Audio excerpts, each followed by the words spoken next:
Dès le lendemain, l'armée dément. Affaire classée? Certainement pas. Durant plus de 50 ans, enquêtes et révélations entretiennent le mystère autour des débris trouvés à Roswell. Soucoupe volante, petits hommes verts, si Roswell cristallise durablement les imaginaires, c'est que l'affaire a grandi sur des peurs et des interrogations bien réelles. Façonné par la guerre froide, revigoré par le conspirationnisme, Roswell nous entraîne dans les tourments d'un monde bouleversé par les progrès de la technologie.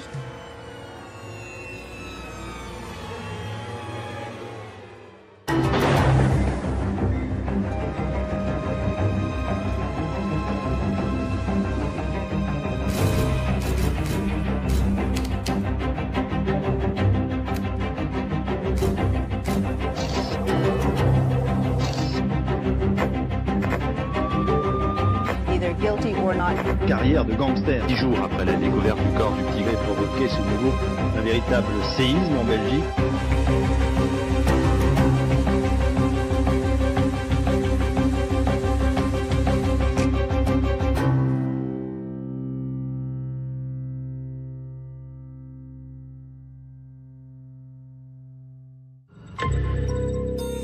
Sud-est des États-Unis, Nouveau-Mexique.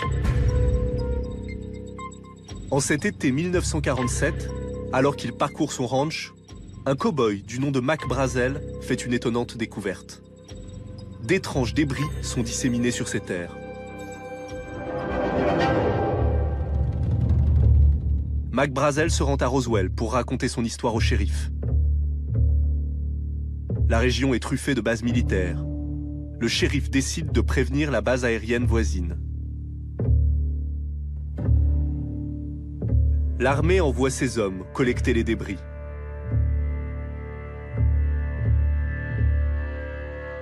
Quelques heures plus tard, la base de Roswell fait un communiqué de presse sidérant.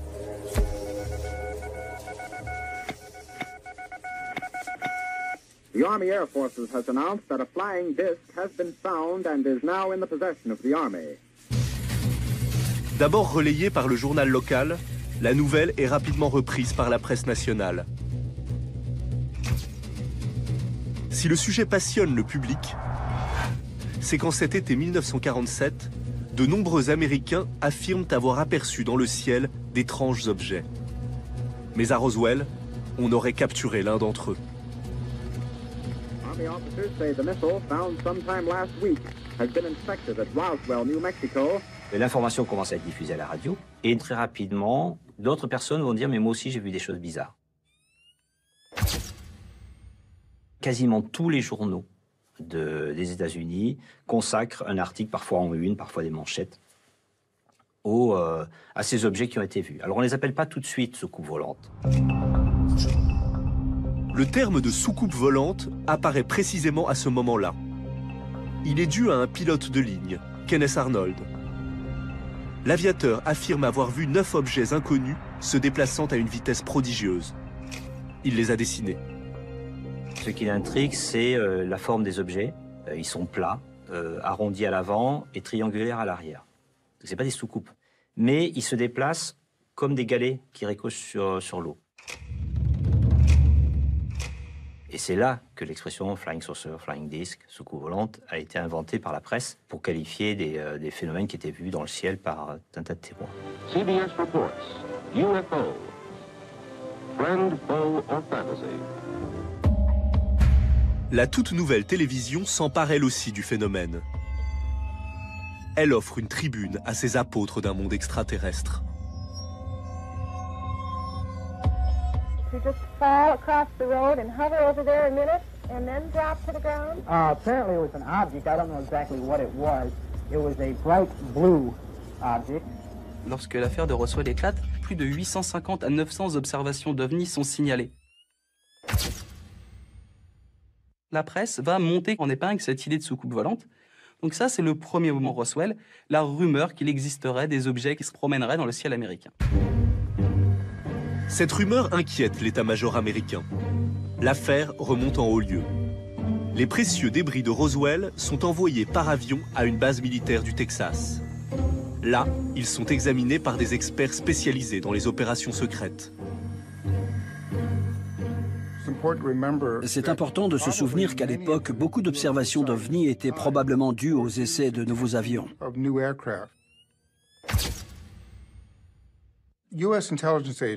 Pour les agences de renseignement américaines, comme la CIA et l'armée de l'air, la question n'était pas de savoir si les ovnis étaient vraiment des vaisseaux extraterrestres, mais plutôt, représentent-ils une menace pour la sécurité des États-Unis? Ce qui est une question complètement différente. Coup de théâtre. Après l'examen des débris, l'armée convoque la presse pour un démenti. Il s'agirait d'une lamentable méprise. Ces débris seraient les restes d'un ballon météo.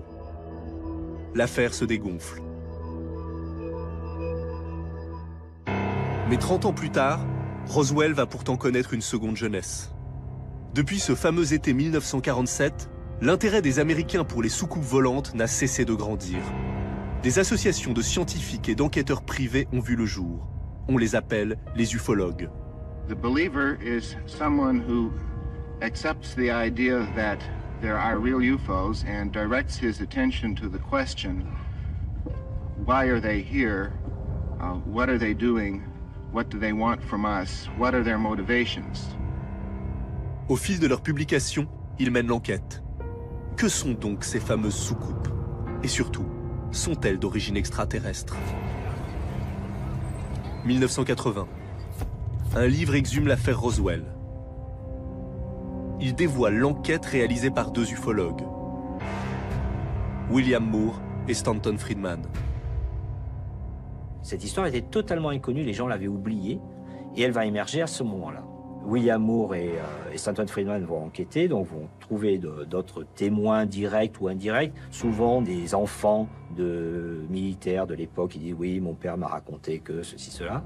Et ils vont conclure que oui, il y a un nombre assez important de personnes qui, à cette époque-là, a été lié à la récupération d'un vaisseau qui se serait écrasé un peu plus loin.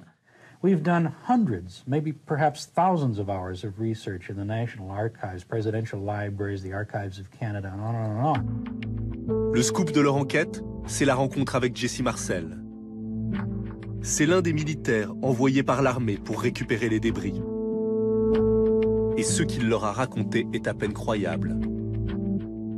You found a piece of metal. Felt like you had nothing in your hands. It wasn't any thicker than the foil out of a pack of cigarettes.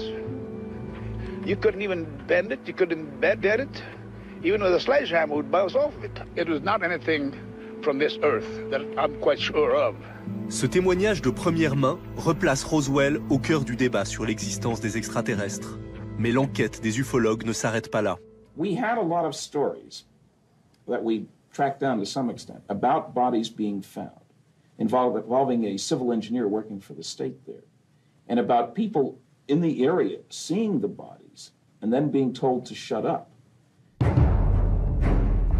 À Roswell, l'armée n'aurait pas seulement récupéré les restes d'un vaisseau extraterrestre, mais également ses occupants. De véritables extraterrestres qu'ils auraient examinés et conservés dans le plus grand secret. Le livre est un véritable best-seller. Il fait de Roswell la pierre angulaire de la mythologie ufologique. Une partie de l'opinion américaine est maintenant persuadée que les extraterrestres nous visitent, et que l'armée le sait pertinemment.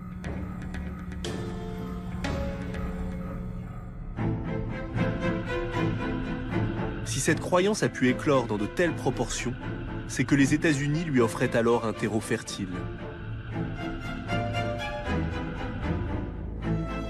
Dès le début du XXe siècle, une presse populaire y diffuse des histoires imaginaires, racontant l'invasion de la Terre par un peuple venu de l'espace. Un des grands facteurs qui a généré le phénomène OVNI, c'est la science-fiction. Au début du XXe siècle, dans les années 20, il y a ce qu'on appelle aux États-Unis des pulps. Et les pulps, c'est des magazines grand public.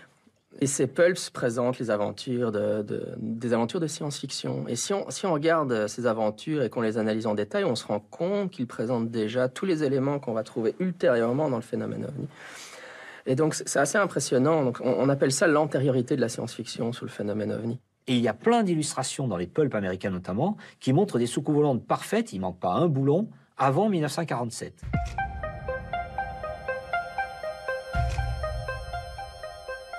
Dans cette science-fiction qui précède juste de quelques années, on trouve ces objets, ces machines volantes. Alors ça montre qu'on est dans un contexte scientifique et technique complet, on n'est pas dans la magie, dans la sorcellerie, on est vraiment dans la science et la technique, on est dans les rêves technologiques de l'époque. Et ce qui est curieux, c'est ce fait que ça ressorte sous forme de faits divers en 1947. 10 ans à peine avant l'affaire Roswell, la rumeur d'une invasion extraterrestre avait semé le trouble aux États-Unis. En 1938, le soir d'Halloween, CBS avait diffusé une adaptation du célèbre roman de science-fiction, La Guerre des mondes. La pièce radiophonique, réalisée par le tout jeune Orson Welles, était présentée sous forme de flash d'information. Elle racontait une attaque extraterrestre sur le New Jersey. L'émission avait créé un vent de panique chez les auditeurs, incapables de faire la différence entre la fiction et la réalité.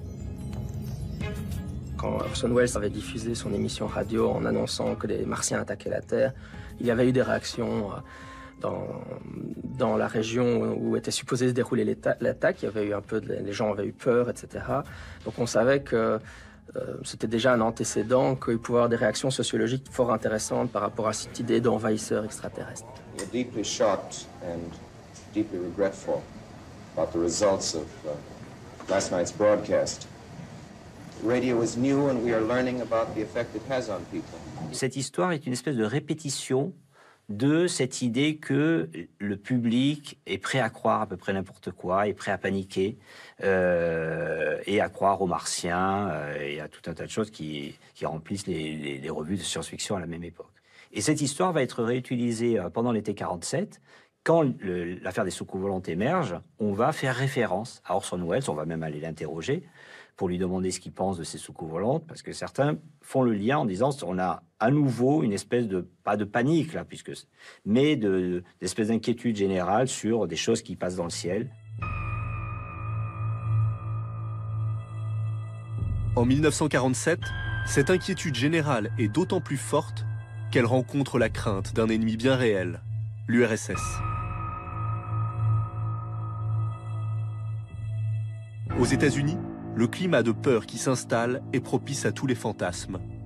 C'est vrai que les Américains, à l'époque de la guerre froide, étaient vraiment très inquiets que certains des engins observés, des ovnis observés, seraient en fait des engins à la technologie inconnue, ou très en avance, des Russes. Beaucoup d'Américains avaient peur de l'Union soviétique. On aurait pu imaginer un scénario où l'Union soviétique aurait exploité la panique autour des ovnis pour masquer ses propres intentions, à savoir une attaque potentielle des États-Unis.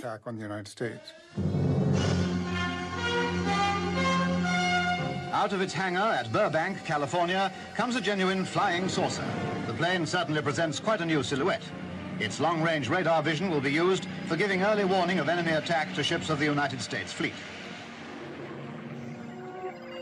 Sur fond de guerre froide, la course à l'armement atteint son paroxysme dans le domaine nucléaire.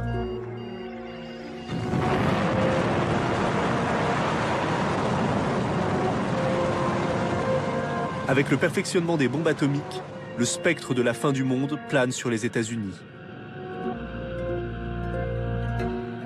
Peur de la puissance soviétique et d'une attaque extraterrestre se mêle dans les esprits.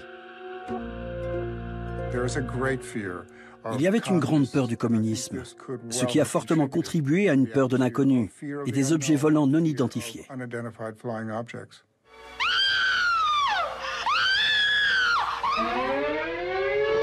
L'industrie du cinéma s'empare du phénomène et produit en nombre des films populaires.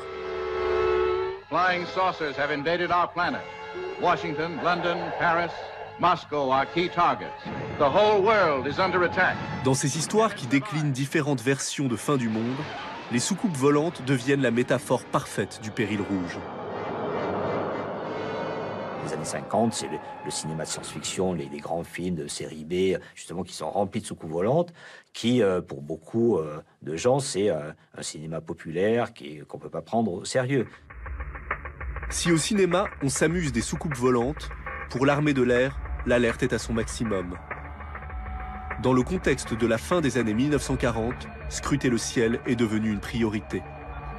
Les militaires, ça fait un peu partie de leur travail de prendre le phénomène OVNI au sérieux, pas dans le fait qu'ils s'imaginent qu'il y a des extraterrestres, mais parce qu'il se pourrait que certaines des observations soient en fait des engins militaires d'une autre nation. Que les journalistes vont trouver les militaires en leur disant c'est quoi ces trucs qui volent dans le ciel, est-ce que c'est à vous ou à qui c'est.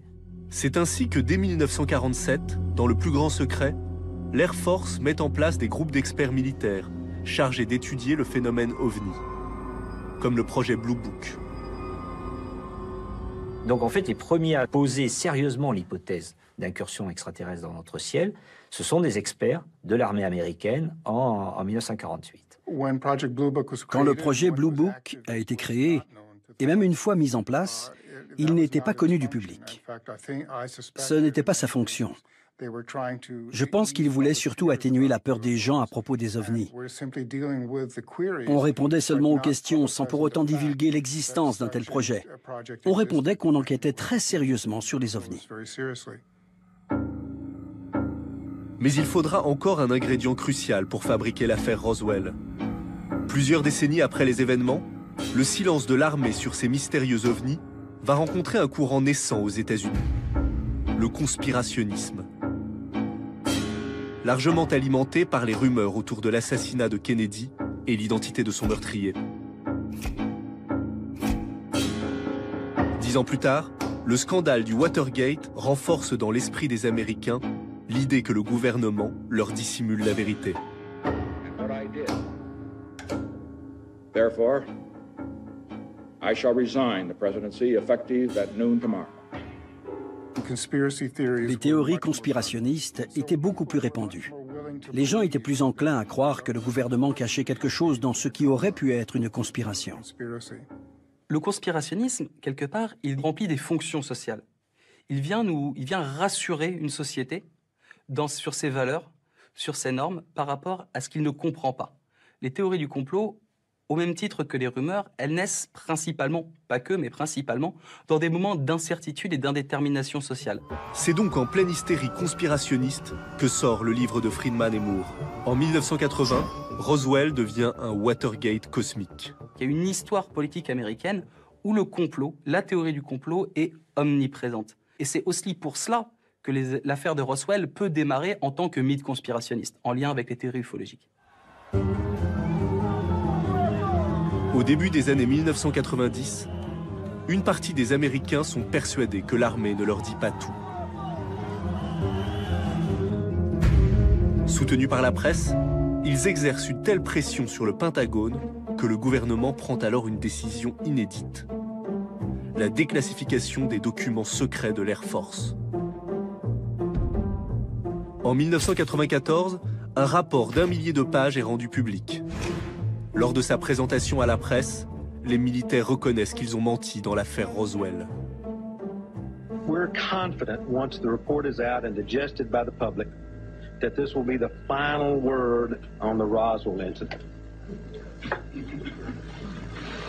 The conclusion of the first report left no doubt that what was recovered near Roswell, New Mexico in July 1947 was debris from a formerly top-secret Army Air Forces research project, codenamed Mogul. Ce n'était donc pas un simple ballon météo, mais un instrument ultra sophistiqué mis au point au début de la guerre froide pour espionner les soviétiques. Un ballon destiné à détecter les ondes de choc des explosions nucléaires. Quant au corps, soi-disant récupéré par l'armée, c'est sans doute une méprise des témoins. Ils ont dû prendre pour des extraterrestres les mannequins largués des avions lors d'essais de crash test. But over that period of time, dummies were dropped all around there. And I think it's logical to assume that the people there saw Air Force ambulances come out, they saw gurneys come out, they saw body bags come out because the dummies were put into body bags to protect them. Ces révélations arrivent trop tard. Certains ufologues y voient une nouvelle manœuvre pour préserver le secret au sujet des ovnis. Le fait que le gouvernement ait révélé un premier mensonge a laissé beaucoup de conspirationnistes penser que la seconde version en était un aussi. Donc là, on est dans des controverses qui sont totalement impossibles à stabiliser. À partir du moment où il y a l'idée de complot, de secret, d'informations que l'on cache, et l'armée a largement contribué à valider cette idée en expliquant qu'eux-mêmes avaient menti dès 1947, l'histoire s'emballe et ne peut plus s'arrêter. 1995. La télévision offre à Roswell un nouveau rebondissement. Il s'agit d'un film, l'autopsie, par les chirurgiens de l'armée, d'un extraterrestre récupéré à Roswell. L'origine de ce document est entourée de mystères. Il fait l'effet d'une bombe. Ce film avait vraiment très peu de chances d'être authentique. En 1947, on filmait en couleur, on filmait pas en noir et blanc, et que quand chaque fois que le caméraman s'approche d'un détail intéressant à filmer, il est flou, l'image est floue, donc c'est quand même une catastrophe.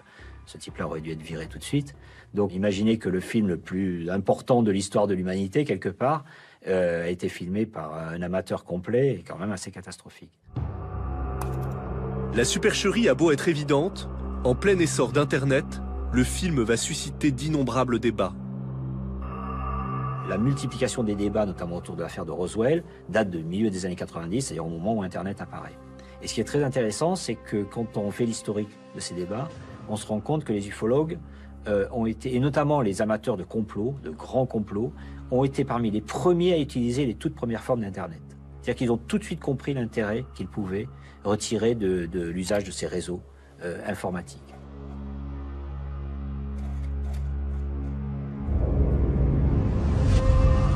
Propagée par Internet, l'affaire Roswell a maintenant le visage d'un alien aux grands yeux en amande. Elle dépasse les frontières américaines pour entrer dans la légende. Le mythe des extraterrestres a trouvé son histoire originelle. La ville de Roswell en devient le sanctuaire. Aujourd'hui, elle en profite sans scrupule. I've read about this for so many years, and I do believe it happened, and I wanted to come here and experience what all the other people here are here to get out of it, to see where it took place. Roswell est devenu un vaste supermarché, où des aliens sont à vendre à tous les coins de rue. Oui, la ville de Roswell, aujourd'hui, c'était une sorte de parc d'attractions. Et Roswell est devenu un centre comme ça, mais pour l'ufologie, un pôle touristique majeur. C'est un peu un sol sacré pour eux. On y va, on fait un pèlerinage à Roswell, comme avant on aurait été à Lourdes. La zone du crash donne lieu à de véritables pèlerinages. Roswell est devenu l'épicentre de toutes les croyances ufologiques. La mythologie ovni, elle s'est complexifiée au fur et à mesure des décennies en rajoutant des éléments. Au départ, les gens ne voient que des soucoupes volantes, et puis après, il y aura les enlèvements qui vont se rajouter. My mother and I have both had close encounters of the fourth kind. We've been transported aboard a UFO of some sort of craft. We've undergone physical examination, mind scan process, and reproductive processes. They're creating a hybrid race between humans and extraterrestrials. Ce courant existe, et on voit fleurir des thèses un peu plus, j'allais dire, extrêmes, du type les reptiliens, l'existence sur Terre de races hybrides entre hommes et extraterrestres, qui seraient en vérité les dirigeants du monde.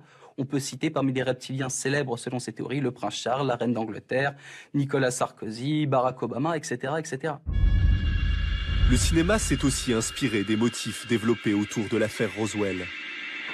Fin du monde, complot et extraterrestres font bon ménage à Hollywood. Il y a énormément de déclinaisons dans le cinéma américain. Dans les séries télé, on pense ici aux X-Files, aux Envahisseurs. Dans le cinéma, c'est Rencontre du troisième type, E.T., Men in Black, Mars Attack. La liste est quasiment infinie des films américains qui reprennent l'idée d'une invasion extraterrestre et d'une dissimulation gouvernementale. Si Roswell passionne toujours autant, 70 ans après la naissance du fait divers, c'est peut-être parce qu'il fait écho à une interrogation plus profonde. La Chine vient de construire le plus grand télescope du monde, destiné à capter tout signal venant de l'espace. La question des extraterrestres, n'est peut-être pas la bonne question.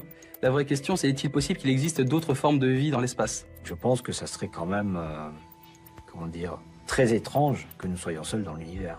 Donc s'il y a un pari à faire, c'est celui qu'évidemment nous ne sommes pas seuls. Pierre angulaire du mythe extraterrestre, l'affaire Roswell interroge aussi le monde moderne, sur la possibilité d'un ailleurs, la fragilité de notre destin, l'existence d'un monde hors du monde.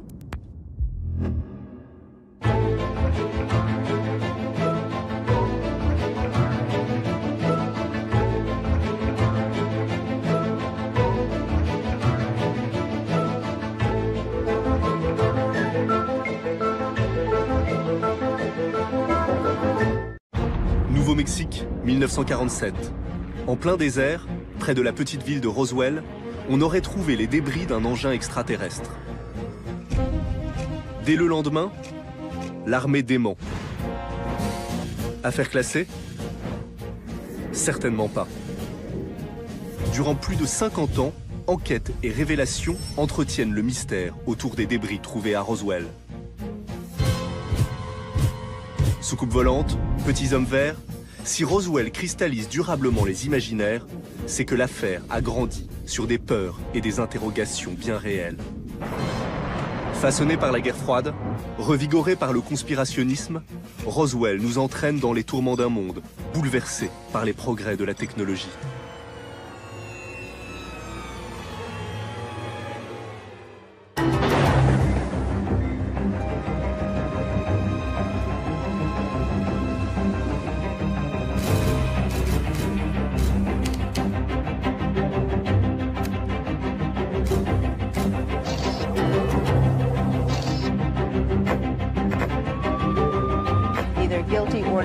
Carrière de gangster. 10 jours après la découverte du corps du Tigre provoqué ce nouveau un véritable séisme en Belgique.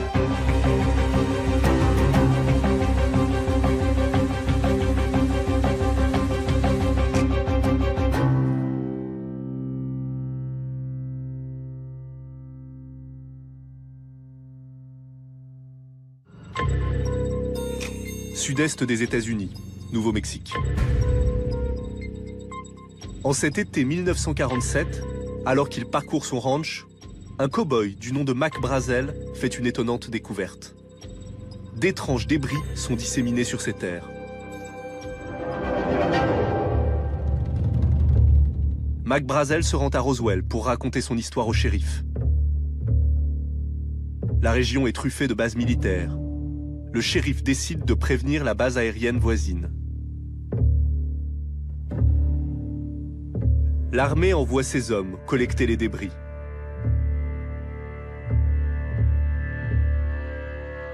Quelques heures plus tard, la base de Roswell fait un communiqué de presse sidérant.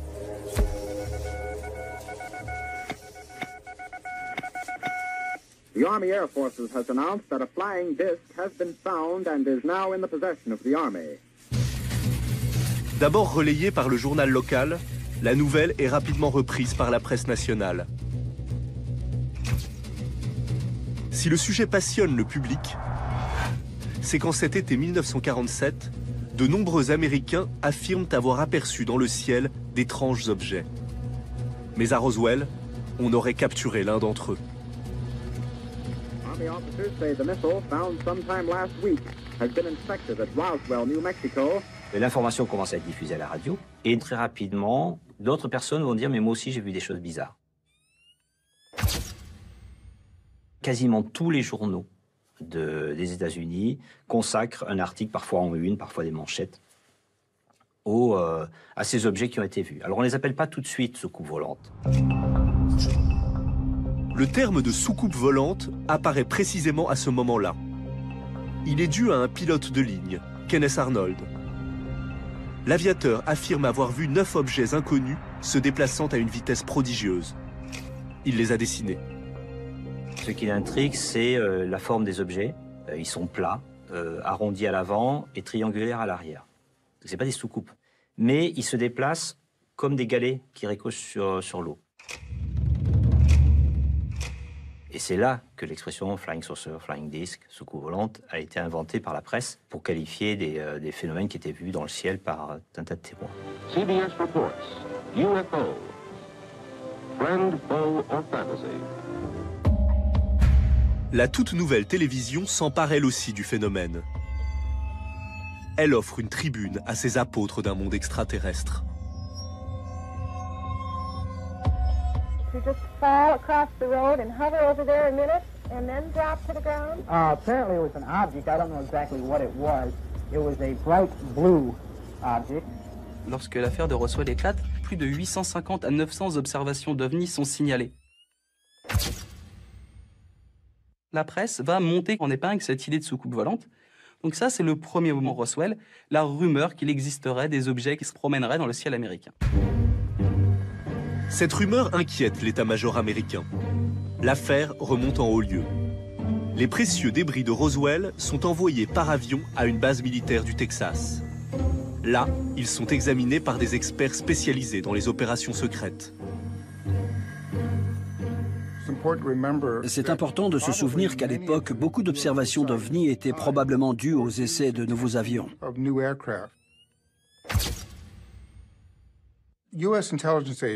Pour les agences de renseignement américaines, comme la CIA et l'armée de l'air, la question n'était pas de savoir si les OVNI étaient vraiment des vaisseaux extraterrestres, mais plutôt, représentent-ils une menace pour la sécurité des États-Unis?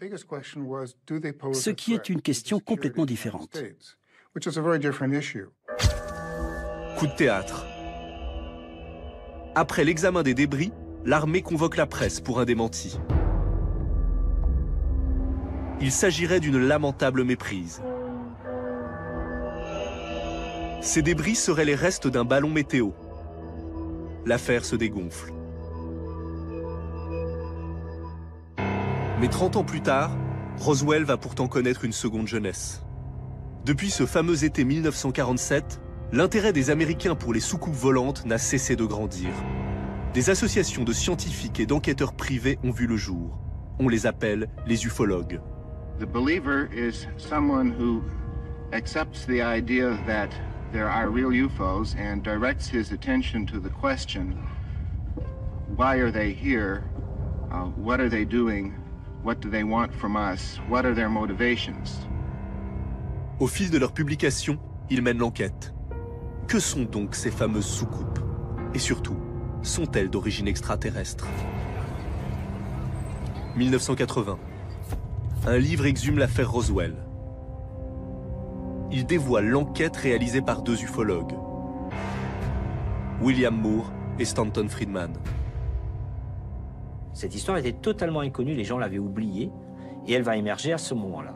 William Moore et Stanton Friedman vont enquêter, donc vont trouver d'autres témoins directs ou indirects, souvent des enfants de militaires de l'époque qui disent « oui, mon père m'a raconté que ceci, cela ». Et ils vont conclure que, oui, il y a un... Dès le lendemain, l'armée dément. Affaire classée? Certainement pas.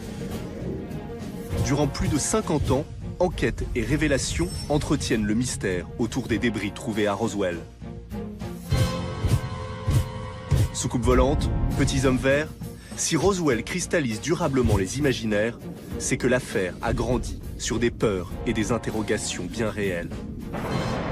Façonné par la guerre froide, revigoré par le conspirationnisme, Roswell nous entraîne dans les tourments d'un monde bouleversé par les progrès de la technologie.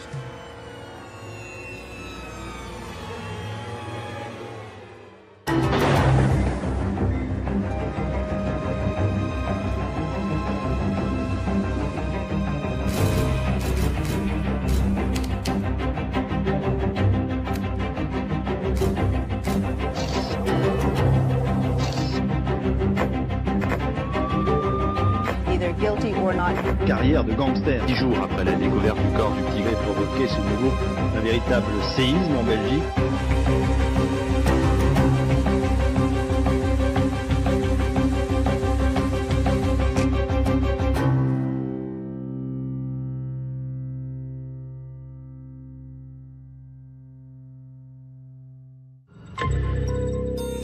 Sud-est des États-Unis, Nouveau-Mexique. En cet été 1947, alors qu'il parcourt son ranch, un cow-boy du nom de Mac Brazel fait une étonnante découverte. D'étranges débris sont disséminés sur ces terres. Mac Brazel se rend à Roswell pour raconter son histoire au shérif. La région est truffée de bases militaires. Le shérif décide de prévenir la base aérienne voisine. l'armée envoie ses hommes collecter les débris.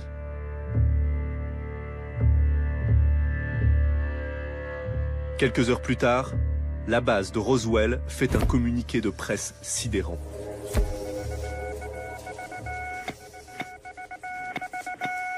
The Army Air Forces has announced that a flying disc has been found and is now in the possession of the Army. D'abord relayée par le journal local, la nouvelle est rapidement reprise par la presse nationale. Si le sujet passionne le public, c'est qu'en cet été 1947, de nombreux Américains affirment avoir aperçu dans le ciel d'étranges objets. Mais à Roswell, on aurait capturé l'un d'entre eux. Army officers say the missile found sometime last week has been inspected at Roswell, New Mexico. L'information commence à être diffusée à la radio et très rapidement, d'autres personnes vont dire « mais moi aussi j'ai vu des choses bizarres ». Quasiment tous les journaux des États-Unis consacrent un article, parfois en une, parfois des manchettes, à ces objets qui ont été vus. Alors on ne les appelle pas tout de suite soucoupes volantes. Le terme de soucoupe volante apparaît précisément à ce moment-là. Il est dû à un pilote de ligne, Kenneth Arnold. L'aviateur affirme avoir vu 9 objets inconnus se déplaçant à une vitesse prodigieuse. Il les a dessinés. Ce qui l'intrigue, c'est la forme des objets. Ils sont plats, arrondis à l'avant et triangulaires à l'arrière. Ce n'est pas des soucoupes. Mais ils se déplacent comme des galets qui ricochent sur l'eau.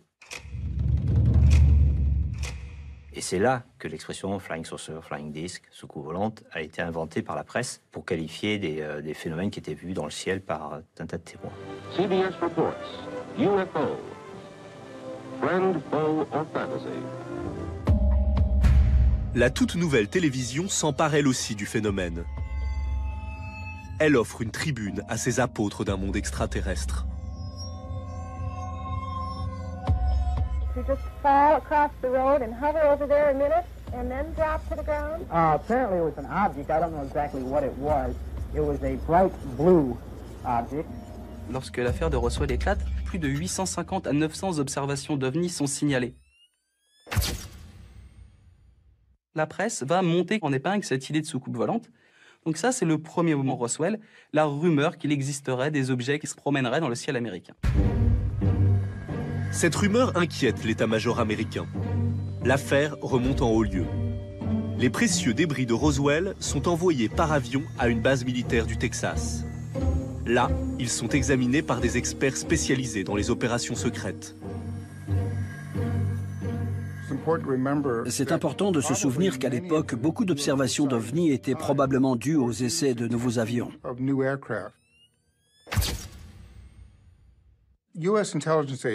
Pour les agences de renseignement américaines, comme la CIA et l'armée de l'air, la question n'était pas de savoir si les ovnis étaient vraiment des vaisseaux extraterrestres, mais plutôt, représentent-ils une menace pour la sécurité des États-Unis?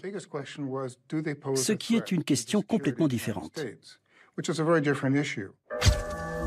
Coup de théâtre. Après l'examen des débris, l'armée convoque la presse pour un démenti. Il s'agirait d'une lamentable méprise. Ces débris seraient les restes d'un ballon météo. L'affaire se dégonfle. Mais 30 ans plus tard, Roswell va pourtant connaître une seconde jeunesse. Depuis ce fameux été 1947, l'intérêt des Américains pour les soucoupes volantes n'a cessé de grandir. Des associations de scientifiques et d'enquêteurs privés ont vu le jour. On les appelle les ufologues. The believer is someone who accepts the idea that there are real UFOs and directs his attention to the question, why are they here? What are they doing? What do they want from us? What are their motivations? Au fil de leur publication, ils mènent l'enquête. Que sont donc ces fameuses soucoupes? Et surtout, sont-elles d'origine extraterrestre? 1980. Un livre exhume l'affaire Roswell. Il dévoile l'enquête réalisée par 2 ufologues, William Moore et Stanton Friedman. Cette histoire était totalement inconnue, les gens l'avaient oubliée, et elle va émerger à ce moment-là. William Moore et Stanton Friedman vont enquêter, donc vont trouver d'autres témoins directs ou indirects, souvent des enfants de militaires de l'époque qui disent « oui, mon père m'a raconté que ceci, cela ». Et ils vont conclure que oui, il y a un nombre assez important de personnes qui, à cette époque-là, a été lié à la récupération d'un vaisseau qui se serait écrasé un peu plus loin. We've done hundreds, maybe perhaps thousands of hours of research in the National Archives, presidential libraries, the Archives of Canada, and on and on. Le scoop de leur enquête, c'est la rencontre avec Jesse Marcel. C'est l'un des militaires envoyés par l'armée pour récupérer les débris. Et ce qu'il leur a raconté est à peine croyable. You found a piece of metal. Felt like you had nothing in your hands. It wasn't any thicker than the foil out of a pack of cigarettes. You couldn't even bend it. You couldn't dead it. Even with a sledgehammer would bounce off of it. It was not anything from this earth that I'm quite sure of. Ce témoignage de première main replace Roswell au cœur du débat sur l'existence des extraterrestres. Mais l'enquête des ufologues ne s'arrête pas là. We had a lot of stories that we tracked down to some extent about bodies being found, involving a civil engineer working for the state there, and about people in the area seeing the bodies and then being told to shut up. À Roswell, l'armée n'aurait pas seulement récupéré les restes d'un vaisseau extraterrestre, mais également ses occupants. De véritables extraterrestres qu'ils auraient examinés et conservés dans le plus grand secret. Le livre est un véritable best-seller. Il fait de Roswell la pierre angulaire de la mythologie ufologique. Une partie de l'opinion américaine est maintenant persuadée que les extraterrestres nous visitent, et que l'armée le sait pertinemment.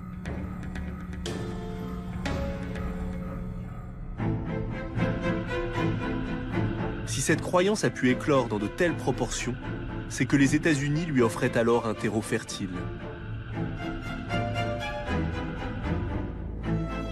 Dès le début du XXe siècle, une presse populaire y diffuse des histoires imaginaires, racontant l'invasion de la Terre par un peuple venu de l'espace. Un des grands facteurs qui a généré le phénomène OVNI, c'est la science-fiction. Au début du XXe siècle, dans les années 20, il y a ce qu'on appelle aux États-Unis des pulps. Et les pulps, c'est des magazines grand public. Et ces pulps présentent les aventures des aventures de science-fiction. Et si on regarde ces aventures,